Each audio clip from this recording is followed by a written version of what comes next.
Aiza miun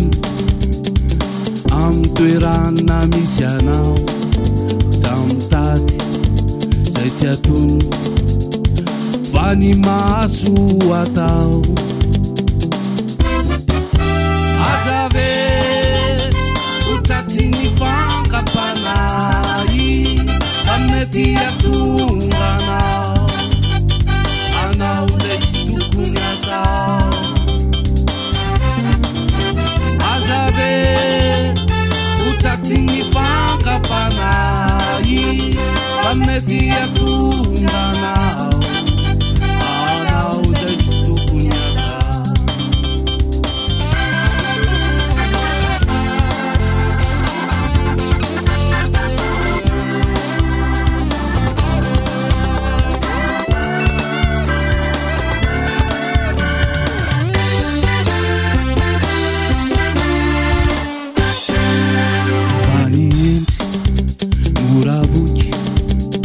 Niadala manesika ihany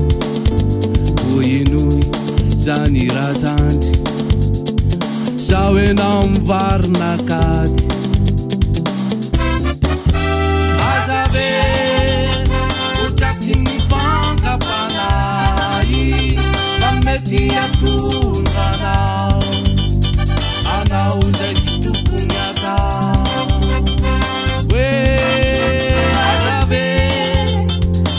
Tini fankapanay amety atonga anao zay tsy tokony atao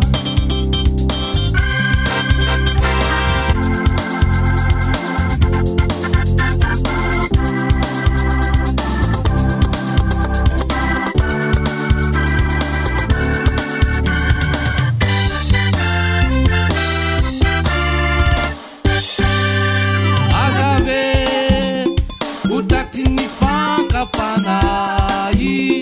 amety atonga anao zay tsy tokony atao aza ve